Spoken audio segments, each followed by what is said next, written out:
ಈಗ big boss ಮನೆಯಿಂದ ಹೊರಗಡೆ ಬಂದ್ರಿ, ಸಾಕಷ್ಟು ಜನ ನಿಮ್ಮ ಆಟದ ಬಗ್ಗೆ, ಬೇರೆಯವರ ಆಟದ ಬಗ್ಗೆ ಮಾತಾಡಿದ್ರು. ಯಾವ್ದು ಸರ್ಪ್ರೈಸ್ ಅಂತ ಅನ್ನಿಸ್ತು? ಸರ್ಪ್ರೈಸ್ಗಿಂತ ಶಾಕಿಂಗ್ ಅನ್ಸಿದ್ದು ಥರ್ಡ್ ವೀಕ್ ಫಿನಾಲೆಗೆ ಹೋಗಕ್ಕೆ, ನಿಮ್ಮನ್ನ ನೀವು ಪ್ರೂವ್ ಮಾಡ್ಕೊಳಕ್ಕೆ ಇದೊಂದೇ ಆಟ ಅಂತ 11 ಜನಕ್ಕೆ ಒಂದು ಆಟ ಕೊಟ್ಬಿಟ್ರಲ್ಲ. 11 ಜನ ಒಂದು ಆಟದಲ್ಲಿ, ಯಾಕಂದ್ರೆ ಒಬ್ಬೊಬ್ರು ಸ್ಟ್ರೆಂತ್ ಒಂದೊಂದ್ ಕಡೆ ಇರುತ್ತೆ. ನಮ್ಮ ಸ್ಟ್ರೆಂತ್ಗಳನ್ನ ಪ್ರೂವ್ ಮಾಡೋ ಜಾಗನೇ ಸಿಗ್ಲಿಲ್ಲ, ಅದೊಂದು ಬೇಜಾರಿದೆ. ಸೊ ಸರ್ಪ್ರೈಸ್ಗಿಂತ ಶಾಕಿಂಗ್ ಆಗಿದ್ದ ಟಾಸ್ಕ್ ಅದು, ಆಟ ಅದು. ಈಗ ಹೊರಗಡೆ ಬಂದ್ರಿ, ಈಗ ಮನೆಯವ್ರ ಹತ್ರ ಮಾತಾಡಿದ್ರಿ, ಫ್ರೆಂಡ್ಸ್ ಹತ್ರ ಮಾತಾಡಿದ್ರಿ, ಅಂದ್ರೆ ಏನಾದ್ರೂ ಒಂದಷ್ಟು ಬದಲಾವಣೆ ಆಗಿದ್ಯಾ? ಅಂದ್ರೆ ನೀವು ಒಳಗಡೆ ಯಾವ ಸ್ಪರ್ಧೆಯನ್ನ ಹೇಗೆ ನೋಡ್ತಾ ಇದ್ರು, ಅಥವಾ ವೀಕ್ಷಕರ ಮುಂದೆ ಅವ್ರು ಪೋರ್ಟ್ರೇ ಆಗಿರುವಂತಹ ರೀತಿ, ಅದೆರಡು ಡಿಫ್ರೆನ್ಸ್ ಇದೆಯಾ? ಏನ್ ಕತೆ? ನಾನು ಮನೆಯವರು ಅಷ್ಟೇ ಮಾತಾಡಿದ್ದು, ಹೊರಗಡೆ ಪ್ರಪಂಚಕ್ಕೆ ಇನ್ನೂ ನಾನು ಕಾಲೇ ಇಟ್ಟಿಲ್ಲ, ಯಾರ ಜೊತೆನೂ ಮಾತಾಡಿಲ್ಲ. ಬಟ್ ನಾವು ಮನೆಯವ್ರನ್ನ ಹೇಗ್ ನೋಡಿದ್ವಿ ಹಾಗೆ ಜನಗಳು ಹೊರಗಡೆ ನೋಡಿದ್ದಾರೆ ಅಂತ ಗೊತ್ತಾಯ್ತು ನನಗೆ. ಯಾರ್ಯಾರು ಹೇಗೇಗೋ ಕೆಲವೊಂದೆಲ್ಲ ಒಂದ್ ಸ್ವಲ್ಪ ಮಿಸ್ಕನ್ಸೆಪ್ಷನ್ಸ್ ಇದೆ, ಬಟ್ ಅದನ್ನ ನಾನು ಮನೆಯವ್ರಿಗೆ ಕ್ಲಿಯರ್ ಮಾಡಿದೆ. ಬಟ್ 90% ನಾವೇನ್ ನೋಡಿದ್ವೋ ಮನೆ ಒಳಗಡೆ ಅದನ್ನೇ ಹೊರ ಜನಗಳು ನೋಡ್ತಿದ್ದಾರೆ ಅಂತ ಅನ್ನಿಸ್ತು. ಈಗ ಗಿಲ್ಲಿ ಅವರು ಒಂದು ಮಾತು ಹೇಳ್ತಾರೆ, ಜಾಹ್ನವಿ ಮತ್ತೆ ಯಾರ ಬಗ್ಗೆ, ಅಶ್ವಿನಿ ಗೌಡ ಅವ್ರ ಜೊತೆ ಅವ್ರ ಬಗ್ಗೆ ಹೇಳುವಂತದ್ದು, ಕಿಚ್ಚ ಸುದೀಪ್ ಅವರ ಮುಂದೆ ಸ್ವಾತಿ ಮುತ್ತು, ಅವ್ರಿಲ್ಲಿದ್ದಾಗ ಮಾರಿ ಮುತ್ತು ಅಂತ. ಅದೇ ರೀತಿ ವ್ಯಕ್ತಿತ್ವಗಳಲ್ಲಿವೆಯಾ ಮೇಡಮ್? ಸರ್ ಮುಂದೆ ಒಂಥರ ಬಿಹೇವ್ ಮಾಡೋದು, ಹಿಂದ್ಗಡೆ ಒಂಥರ ಮಾತಾಡುವಂಥದ್ದು. ಅವರಿಬ್ರು ಸರ್ ಮುಂದೆ ಬಂದಾಗ್ಲೂ ಮಿನಿಯೇಚರ್ ಮಾರಿ ಮುತ್ತುಗಳಾಗೆ ಇದ್ರು. ಸ್ವಾತಿ ಮುತ್ತುಗಳಾಗಂತೂ ದೇವರಾಣೆಗೂ ಇರ್ಲಿಲ್ಲ, ನನಗಂತೂ ಆ ರೂಪ ಕಾಣಿಸ್ಲಿಲ್ಲ. ಒಂದ್ ಸ್ವಲ್ಪ ಮಾರಿ ಮುತ್ತದು ಇದು ಕಡಿಮೆ ವರ್ಷನ್ಸ್ ಕಾಣಿಸ್ತಿತ್ತು. ಸರ್ ಮುಂದೆ ಒಂದು ಹಿಂದೆ ಒಂದು ಯಾರು ಇಲ್ಲ, ಆ ತರ ಯಾವ ವ್ಯಕ್ತಿತ್ವಗಳು ಇಲ್ಲ ಅಲ್ಲಿ ನನಗೆ ಅನ್ನಿಸ್ಲಿಲ್ಲ. ಯಾಕಂದ್ರೆ ನಂಗೆ ಅವ್ರೆಲ್ರೂ ಆತ್ಮೀಯರಾಗಿದ್ರು, ಅವ್ರೆಲ್ರೂ ಹತ್ರದಿಂದ ನೋಡಿದೆ. ಆ ತರ ಕಪಟ ನಾಟಕಗಳನ್ನ ಆಡೋರು ಯಾರು ಅಂತ ಅನ್ನಿಸ್ಲಿಲ್ಲ. 3 ವಾರದಲ್ಲೇ ನಾನು ಮಾತಾಡ್ತಿರೋದಲ್ವಾ, ಮುಂದೆ ಹೋಗ್ತಾ ಹೋಗ್ತಾ ಯಾರ್ಯಾರು ಹೇಗೆ ಚೇಂಜ್ ಆಗ್ತಾರೆ ಗೊತ್ತಿಲ್ಲ. ಈ 3 ವಾರದಲ್ಲಿ ಖಂಡಿತ ಅನ್ಸಲ್ಲ ನನಗೆ.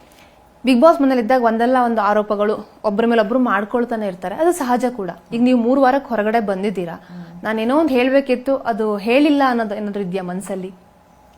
ನನಗೆ ಹಲವಾರು ಚಾನ್ಸ್ಗಳು ಸಿಕ್ತು, ಕೆಲವೊಂದ್ ಕಡೆ ಮಾತಾಡ್ಬೋದಾಗಿತ್ತು. ಮೇಜರ್ಲಿ ಒಂದು ಸತೀಶ್ ನನ್ನ ನಾಮಿನೇಷನ್ ಗ್ರೂಪ್ ಮಾಡ್ತಾರೆ ಅಂತ ಮಾತಾಡಿದಾಗ ನಾನು ಸುದೀಪ್ ಸರ್ ಇದ್ದಾಗಲೇ ಕೈ ಎತ್ತಿದೆ. ಸುದೀಪ್ ಸರ್ ಹೇಳಿದ್ರು ಜಸ್ಟ್ ಒಪಿನಿಯನ್ ಬಿಡಿ ಅಂತ, ಅಲ್ಲಿ ಸುಮ್ಮನೆ ಅಟ್ಲೀಸ್ಟ್ ಅದಾದ್ಮೇಲಾದ್ರೂ ಅವ್ರನ್ನ ಕೂರ್ಸ್ಕೊಂಡು ಯಾವಾಗಪ್ಪ ನೋಡಿದೆ ದಯವಿಟ್ಟು ಹೇಳು ಫುಟೇಜ್ ತರ್ಸೋಣ ಅಂತ ಮಾತಾಡ್ಬೋದಾಗಿತ್ತು. ಆ ಮಾತಾಡಿದ್ರೆ ಜನಗಳಿಗೆ ಇವಳಿಷ್ಟು ಮಾತಾಡ್ತಿದ್ದಾಳೆ ಅಂದ್ರೆ ಮಾಡಿಲ್ಲ ಅನ್ನೋದೇನೋ ಗೊತ್ತಾಗಿರ್ತೇನೋ. ಜನಗಳಂತೂ ನಂಬಿರಲ್ಲ ಅಂತ ನನಗೆ ಗೊತ್ತು, ಯಾಕಂದ್ರೆ ಆ ರೀತಿ ಮಾತೇ ಆಗಿಲ್ದಿರುವಾಗ, ಆ ಥರ ತೋರಿಸ್ದೇನೆ ಇರುವಾಗ ನಡೆಯಕ್ಕೆ ಸಾಧ್ಯ ಇಲ್ಲ. ಆಮೇಲೆ ಅದೇ ಸತೀಶ್ ಇನ್ನೊಂದ್ಸತಿ ನಾಮಿನೇಷನ್ ಅಲ್ಲಿ ಹೇಳಿದ್ರು, ಆಮೇಲೆ ಸಿಗ್ಲೇ ಇಲ್ಲ ಕೇಳಕ್ಕೆ ಅವರು. ಅದೇ ಇವರು ಮನೆಗೆ ಹೋಗ್ಬೇಕು ಅಂತಿದ್ದಾರೆ ಎಲ್ಲರ ಹತ್ರನೂ ಅಂತ ಏನೇನೋ ಸುಳ್ಳು ಅಪವಾದಗಳನ್ನ ಹೊರಸಿದ್ರು, ಅವಾಗ ಮಾತಾಡ್ಬೋದಾಗಿತ್ತು. ಆಮೇಲೆ ನಾನು ಹೇಳಿದೆ ರಕ್ಷಿತನ್ ಜಗಳ ಆಡುವಾಗ ಅಯ್ಯೋ ಮಾತಾಡ್ಬೋದಾಗಿತ್ತು ಅಂತ ಅನ್ಸಿದ್ದು. ಆಮೇಲೆ ನೆಕ್ಸ್ಟ್ ಡೇ ರಕ್ಷಿತನ್ ಬಗ್ಗೆ ಅವ್ರು ಏನೇನೋ ಮಾತಾಡ್ತಿದ್ದಾಗ ನಾನು ಮಾತಾಡಿದ್ದೆ, ಅಂದ್ರೆ ನಾನು ಅಲ್ಲಿ ವಾದ ಮಾಡ್ಲಿಲ್ಲ, ನನ್ನ ಅನಿಸಿಕೆ ಹೇಳಿದೆ. ನೋಡಿ ನಿಮ್ಗೆ ಗೊತ್ತಿಲ್ಲ, ನನ್ನ ಪರ್ಸನಲ್ ಅನಿಸಿಕೆ, ಅವ್ಳು ಹೀಗೆ ಹೀಗೆ ಹೀಗೆ ಹೀಗೆ ಹೀಗೆ ಅಂತ ಹೇಳಿದೆ. ಲಾಸ್ಟ್ ಅಲ್ಲಿ ಒಂದು ವರ್ಡ್ ಹೇಳಿದ್ರು, ನನಗೆ ಲೈಕ್ ನಾವು ಆ ಪದಗಳನ್ನ ಮಾತಾಡೋದಲ್ಲ, ಕೇಳಕ್ಕೂ ಕೂಡ ಇಷ್ಟಪಡಲ್ಲ. ನನ್ಗೊಂಥರ ಈ ಮಾತನ್ನ ಮುಂದುವರಿಸ್ಬೇಕೋ ಬೇಡವೋ ಅಂತ ಅನ್ಕೊಂಡು ಎದ್ದು ಬಂದ್ಬಿಟ್ಟೆ ಅಲ್ಲಿಂದ. ಸೊ ಅಲ್ಲಿ ಮಾತಾಡ್ಬೋದಾಗಿತ್ತು ನಾನು. ಅಗೇನ್ ನನ್ಗೆ ಜಗಳಗಳಾಗಲ್ಲ, ಅನಾವಶ್ಯಕ ಜಗಳಗಳಾಗಲ್ಲ, ಸುಮ್ಮನಾಗಿ ಎದ್ದು ಬಂದ್ಬಿಟ್ಟೆ. ಯಾಕಂತ ಹೇಳಿದ್ರೆ ಕೆಲವೊಂದೆಲ್ಲ ಹೇಳ್ತಾರೆ ಅಂತಾಗ ಅದ್ರ ಹತ್ರ ಹೋಗ್ಬಾರ್ದು ಅಂತ, ಹಾಗಾಗಿ ಬಂದ್ಬಿಟ್ಟಿದ್ದೆ. ಸೊ ಮಾತಾಡ್ಬೇಕಾಗಿತ್ತು, ಮಾತಾಡಿದ್ದಿದ್ರೆ ಇವತ್ತು ಹೊರಗಡೆ ಬರ್ತಿರ್ಲಿಲ್ಲ ಅಂತ ಅನ್ಸುತ್ತೆ. ಓಕೆ, ಕೊನೆಯದಾಗಿ ವೀಕ್ಷಕರಿಗೆ ಏನ್ ಹೇಳ್ತೀರಾ? ವೀಕ್ಷಕರಿಗೆ ಒಂದೇ ಹೇಳೋದು, ನೀವು ಇಷ್ಟು ವರ್ಷಗಳ ಕಾಲ ನನ್ನನ್ನ ಒಂದು ಕ್ಯಾರೆಕ್ಟರಲ್ಲಿ ಸಿಲಿಲಲ್ಲಿ ಲಲಿತಾಂಬ ಆಗಿರ್ಬೋದು, ಮಾಯಾಮೃಗ ಬೃಂದ ಆಗಿರ್ಬೋದು, ಪುಟ್ಟಕ್ಕನಲ್ಲಿ ಬಡ್ಡಿ ಬಂಗಾರಮ್ಮ ಆಗಿರ್ಬೋದು, ಇಷ್ಟು ದಿನ ಆ ಎಲ್ಲ ಪಾತ್ರಗಳಲ್ಲಿ ಕಲಾವಿದೆಯಾಗಿ ನನ್ನ ಇಷ್ಟಪಟ್ಟಿದ್ದೀರಾ. ಆದರೆ ಇವತ್ತು ನನಗೆ ನನ್ನ ಜೀವನದ ಬಹುದೊಡ್ಡ ಬಹುಮಾನ ಅಂತಾನೆ ಹೇಳ್ಬೋದು, ಅದನ್ನ ಕೊಟ್ಟಿದ್ದೀರಾ. ಏನು ಅಂತ ಹೇಳಿದ್ರೆ ಬರೀ 3 ವಾರಗಳಲ್ಲಿ ಗ್ಲಿಮ್ಸಸ್ ಅಲ್ಲಿ ಮಂಜು ಭಾಷಿಣಿಯನ್ನ ನೋಡಿ, ಆ ಮಂಜು ಭಾಷಿಣಿಯನ್ನ ಇಷ್ಟು ಹೊಗಳಿಕೆ, ಇಷ್ಟು ಪ್ರೀತಿ, ಇಷ್ಟ ಆದ್ರ ಕೊಟ್ಟಿದ್ರಲ್ಲ, ಅದಕ್ಕೆ ಬೇರೆ ಏನೂ ಸಾಟಿ ಅಲ್ಲ. ಇದು ಕೇವಲ ನಾನು ಕ್ಯಾಮ್ರಾ ಮುಂದೆ ಕೂತ್ಕೊಂಡು ನಿಮ್ಮ ಮುಖಸ್ತುತಿ ಮಾಡಬೇಕು, ನಿಮ್ಮನ್ನ ಹೊಗಳಬೇಕು ಅಂತ ಹೇಳ್ತಿರೋದಲ್ಲ. ನಂಗೆ ನಿಜವಾಗ್ಲೂ ಇವಾಗ ಮಾತಾಡ್ತಿರುವಾಗ ಆ ಗಂಟಲು ಉಬ್ಬಿ ಬರುತ್ತಲ್ಲ, ಆ ಫೀಲಿಂಗ್ ಬರ್ತಾ ಇದೆ. ಅಂದ್ರೆ ನಾನು ಯಾವತ್ತೂ ಅನ್ಕೊಂಡೇ ಇರ್ಲಿಲ್ಲ, ಹೌದಾ ಇಷ್ಟೆಲ್ಲ ಪ್ರೀತಿ ಮಾಡ್ತಾರ, ಅಷ್ಟು ಸಪೋರ್ಟು, ಅಷ್ಟು ಬೆಂಬಲ. ಕೆಲವೊಂದು ತಪ್ಪುಗಳಾಗಿದ್ರು ಹೌದು ಅವ್ರು ಸಾರಿ ಕೇಳಿದ್ದಾರೆ, ಹೌದು ಇವ್ರು ಮಾತಾಡಿದ್ ಸರಿ, ಹೊರಗಡೆ ಬರುವಾಗ ಇವ್ರು ಹೇಳಿದ್ ಸರಿ, ಅದನ್ನೆಲ್ಲ ಪ್ರೀತಿಸಿ ಇವ್ರು ಇನ್ನೂ ಇರ್ಬೇಕಾಗಿತ್ತು, ಡಿಸರ್ವಿಂಗ್ ಕಂಟೆಸ್ಟೆಂಟು, ಹೊರಬರ್ಬೇಕಾಗಿದ್ದು ಬೇರೆ, ಆ ಸಪೋರ್ಟ್ ನಿಂತ್ಕೊಂಡು ಅಷ್ಟು ಮಾತಾಡಿದಿರಲ್ಲ, ಅದಕ್ಕಿಂತ ನನ್ನ ಗೆಲುವು ಬೇರೆ ಇಲ್ವೇ ಇಲ್ಲ ಅಂತ ಅನ್ಸುತ್ತೆ. ಇದೇ ನನ್ನ ಗೆಲುವು ಅಂತ ಅನ್ಸುತ್ತೆ. ಇದು ಕೇವಲ ಬಾಯಿ ಮಾತು ಕೇಳ್ತಿರೋದಲ್ಲ, ಇಲ್ಲಿಂದ ಬರ್ತಿರೋ ಮಾತು. ನಿಮಗೆ ಪ್ರೀತಿ ಅಭಿಮಾನ ಯಾವತ್ತು ಪ್ರತಿ ಕಲಾವಿದೆ ಮೇಲಿರಲಿ.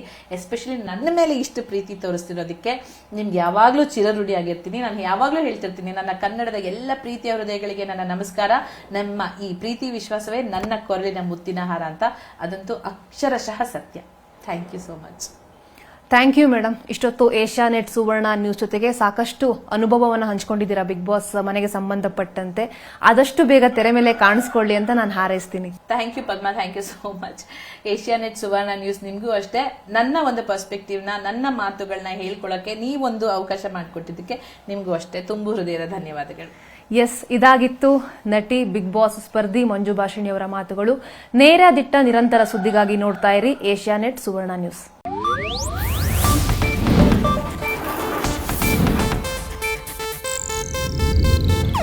ಇದು ಏಷ್ಯಾನೆಟ್ ನ್ಯೂಸ್ ನೆಟ್ವರ್ಕ್ ಪ್ರಸ್ತುತಿ.